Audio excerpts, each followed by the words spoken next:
Beleza, seguinte, vamos reagir aqui o Serjão do Foguete. Ele, pra quem não sabe, ele é um dos cientistas aí, se não for o cientista mais conhecido do Brasil, né? Ele se declarou ateu aí, no Podpah. Não foi lá que ele se declarou, né? Ele já falou em outros podcasts que ele é ateu, mas vamos ouvir aí qual que é um dos argumentos que ele tem para a não crença num Deus. Vamos ver aí. E outra coisa que eu quero perguntar pra você, eu não sei se você fala sobre isso, mas questão de, tipo assim, você falou de vida e ficou despertando coisas na minha cabeça, tipo assim, caraca, a vida é muito complexa, não consigo achar uma por que a gente existe, como que a gente nasceu. Como é você? Você acredita em Deus ou você não acredita? Como que é essa questão pra você? Beleza. Não, eu não acredito em Deus, cara. Não acredito. Não tem problema nenhum com a galera que acredita e nada, mas eu não acredito. Você cara. estudou tanto, você viu que realmente é outra parada. Cara, é assim, eu não consigo acreditar em alguém que veio, que criou tudo isso e tal, entendeu? Eu acredito mais no acaso, que as coisas aconteceram. Igual o Igão falou. Mas nós somos, deu tudo tão certinho, né? É um privilégio, pô. É um privilégio, né? Mas, cara, é meio que um acaso também, né? Por que deu certo, deu aqui, deu agora? Eu falo um privilégio meio que Não, eu entendi, por sorte. Eu entendi. É, uma sorte. É isso mesmo. Por sorte. Tem uma grande discussão que é essa. Será que a nossa vida aqui, ela foi um negócio meio planejado e tal? Ou ela é fruto do acaso? E aí a galera começa, mas cara. se for fruto do acaso, que acaso perfeito, assim, né, mano? Porque, tipo assim, a gente nasceu e a gente consegue fazer vários bagulho. Tipo assim, tem tudo pra gente se alimentar. A gente que vai destruindo com tudo, mas tinha tudo. Nossa. É muito louco isso. O Igor, ele falou algo muito interessante. Cara, pra ser um acaso, tem que ser um acaso aqui muito, mas muito perfeito, né? E é muito interessante isso. Os ateus, eles até têm bons argumentos para não crença de Deus. Só que existem algumas falhas, digamos assim, na própria crença do não Deus, de não existir Deus, de ser um jogo de dados muito perfeito, tá? Porque assim, ó, eu vou dar um argumento aqui que eu tenho, que é por que eu acredito em Deus, tá? E esse é um argumento muito interessante. Eu não vou falar de Bíblia nem nada, mas a própria lógica da existência de Deus. Então, sem usar a Bíblia, só pela própria lógica. Digamos assim, ó, eu vou falar por que eu acredito em Deus, tá? Isso seria até um bom vídeo pro Serjão ver, se ele quiser reagir e até responder. É uma coisa legal pra gente dividir, compartilhar. Nada de treta, eu sei que o Serjão não é o cara de treta e não precisa ter. Isso aqui é só uma conversa, são só ideias, né? Mas a ideia é o seguinte. Imagina que você está no deserto. E aí, digamos que você não conheça o que é um Rolex. Aquele relógio Rolex. E aí você está andando, e aí você olha lá só tem você a areia e o sol. E aí você vê um negócio no meio da areia. E aí você se aproxima e você vê que é um relógio. Um Rolex. Você não sabe que é um relógio, né? Você não sabe que é um Rolex, porque você nunca viu um Rolex. Mas, cara, pra mim, se eu vejo aquele objeto e só tem eu ali, né? Aí digamos que eu tenho algumas ferramentas que eu consiga desmontar o Rolex. E aí eu consiga ver a perfeição daquela criação. As engrenagens encaixando perfeitamente uma na outra. Os ponteiros trabalhando lindamente um com o outro. Onde nos ponteiros há ordem, há uma lógica. Então, eu olho para aquilo, a primeira coisa, observando o que eu conheço ao redor. Eu olho para o relógio, a primeira coisa que eu penso, alguém criou isso. Porque, pela lógica do que eu conheço no meu mundo, não existe nenhuma criação sem um criador. É a lógica. Tá? Nenhuma criação que não seja natural, por isso que eu estou falando algo natural, você tem um criador. Então você vai ver um Rolex ali, você vai ver toda aquela lógica e você vai falar, alguém criou isso aqui. Né? Não é possível que a areia, por acaso, soltou isso. nessa perfeição. Então a primeira coisa que eu vou pensar é, tem um criador aqui. Alguém fez isso, tá? Isso é uma das coisas que eu observo. Aí eu vejo o universo e aí eu vejo... Sabe por que a gente consegue entender o universo? Por causa de um negócio chamado matemática. A matemática, a física e a química, elas são a base para a gente conseguir observar o nosso universo. Mas vamos se atentar à matemática. Com a matemática você consegue fazer o cálculo de constelações, você consegue observar objetos e você consegue ver a lógica. O que é uma lógica?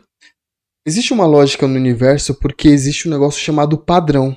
Então, usando esse padrão, os cientistas eles conseguem observar, por exemplo, um meteorito. Eles conseguem saber qual é o tipo de meteorito e quais componentes químicos tem dentro do meteorito, principalmente pela lógica.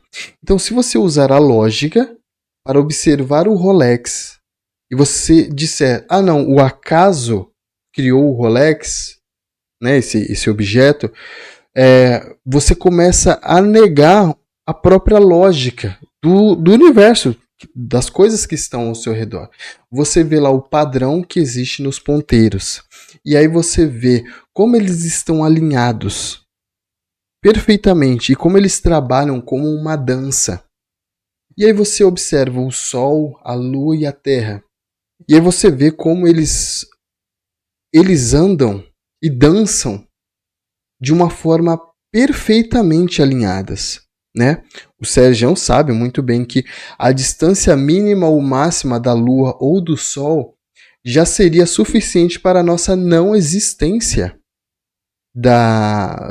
Não só da existência humana, mas de nenhuma outra vida na Terra. Nós estamos em uma linha perfeita da vida, né?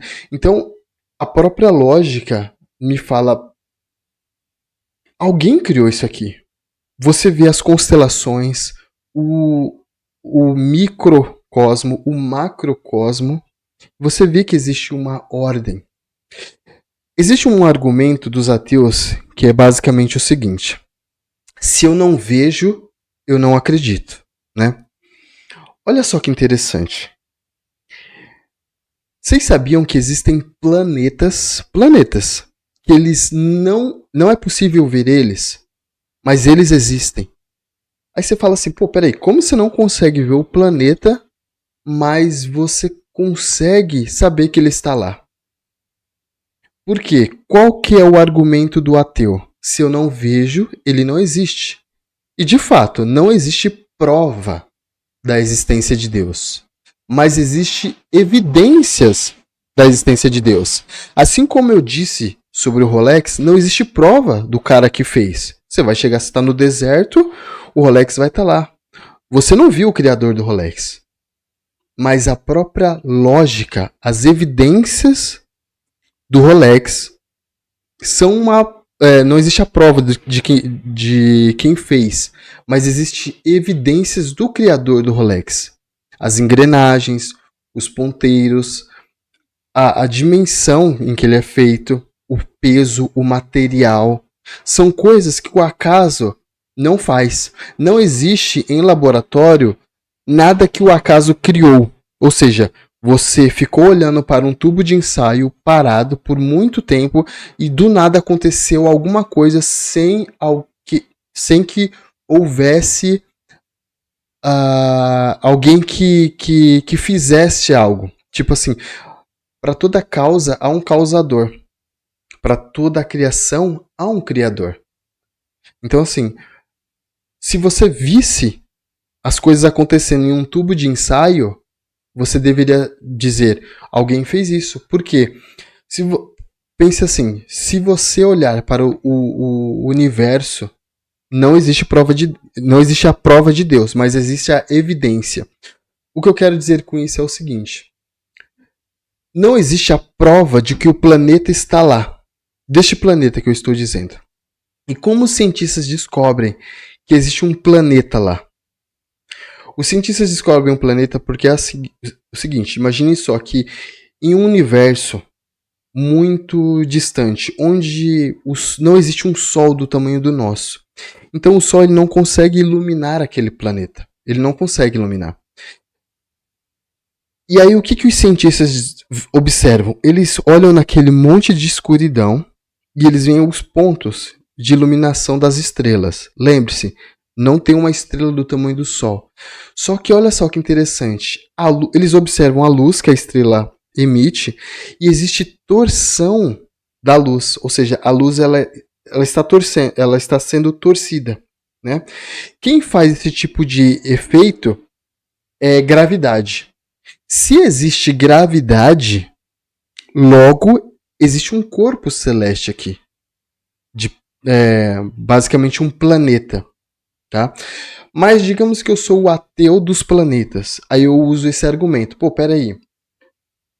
Eu preciso de um spotlight, de uma luz bem forte e que ilumine esse planeta, porque eu não estou vendo ele. Então, se eu não ver o planeta, ele não existe. Tá vendo como é um argumento não muito bom? Se você fala assim, se eu não estou vendo, não existe. Porque do mesmo jeito que os cientistas eles conseguem saber que existe um planeta ali, não pela prova da existência do planeta, porque eles não têm um spot ali, um spotlight, uma luz muito forte, que eles conseguem mostrar o planeta, a cor dele, o tamanho dele exatamente, qual é o tipo que ele tem na sua Terra e tudo mais, por causa que eles não têm iluminação suficiente para ver esse planeta. Mas pelas evidências ao redor do planeta, você consegue ter uma dimensão ou uma ideia da existência do planeta. É a mesma coisa. Se você olhar o nosso universo como um todo e você ver cada ponto e você ver cada lógica que existe no nosso universo, veja que eu até agora não falei de Bíblia. Você vê a existência de Deus. Você vê as evidências de um Criador. Vejam só, o olho, uma câmera, ela tem né, aquelas lentes. A lente ela é uma cópia do nosso olho. Veja só que interessante. Então, como é que eu posso olhar para a cópia, que é a lente da câmera fotográfica, e dizer, nessa lente teve um criador, houve um criador aí. E aí quando eu olho para o original, eu falo, não, isso foi o acaso, isso aconteceu sem querer. Como que a cópia tem um criador e o original não tem um criador? Veja que pela própria lógica, é muito difícil você aceitar que foi muito... Se você não usar a lógica, aí sim você fica nesse argumento de tipo, foi tudo por sorte. Mas se você usar a própria lógica, não estou falando de Bíblia não, esquece Bíblia. Eu estou falando pela própria lógica. Você olha pela lógica e você pensa, não tem como. Eu não sei quem é um relojoeiro. Eu não sei quem deixou esse relógio aqui. Mas alguém colocou. E mesmo se eu não conhecer esse cara, mesmo se eu morrer sem conhecer quem foi o cara que derrubou o relógio aqui, quem foi o cara que construiu o relógio, esse relógio teve um criador. O relógio, ele é uma criação. Se teve uma criação, teve um criador. A ciência ela não pode negar isso. Né? E é muito interessante. Esse é só um ponto que eu queria deixar para vocês aí, e de outras coisas que a gente vai conversar também, mas é um ponto interessante, de que se você observar um planeta, se um planeta sem luz, só pelas evidências ao redor dele, você consegue provar a existência dele, por que o nosso planeta, por que o nosso ser não pode, por que eu não posso ser a evidência da existência de Deus? Porque o argumento é, se eu não vejo, não existe, isso é um argumento falho. Infelizmente. Porque existem tantas coisas que a gente não vê. E existem. Entendeu? E Deus é a mesma coisa. Entendeu? Eu entendo o Sergião, ele é um cara muito gente boa, todo mundo gosta dele, mas esse é um argumento que eu queria deixar para vocês aí. E respondam aí o que vocês acham, se faz sentido o que eu disse. Se não, se a própria sorte é o suficiente, porque vou dar um exemplo básico aqui, tá? Um exemplo básico não, mas um exemplo bom aqui. Por exemplo, sobre a criação de acordo com a ciência, né? A ciência fala sobre o Big Bang e tudo mais. O Big Bang, né, é a grande explosão, né? Só que quando você vai repetir uma explosão em qualquer que seja o ambiente, você vai ver, por exemplo, que uma explosão ela não traz organização. Muito pelo contrário. A explosão ela traz desorganização. Então você vê que a própria lógica, por exemplo, se eu pegar uma granada e jogar em um local, você vai ver que não vai estar criando nada, vai estar destruindo. E outra, o que sobrar dessa explosão, você vai ver que não existe lógica. Um pedaço vai estar aqui, outro pedaço vai estar ali, não é padrão. Cada explosão vai dar de um jeito, entendeu? Então, assim, é muito complicado o acaso fazer algo tão perfeito, milimétrico. Imagine só. Desculpa aí a moto aí, que... Enfim. Então, assim, é muito difícil o acaso criar algo tão perfeito como uma lâmina de barbear, tão perfeita, e você dizer que não tem um criador. Bom, é isso. Comentem aí o que vocês acham, se faz sentido o meu argumento, se faz sentido o argumento do Sergião, e vamos discutir. Eu acho muito interessante esse assunto e eu gosto muito dele. Valeu aí, até mais.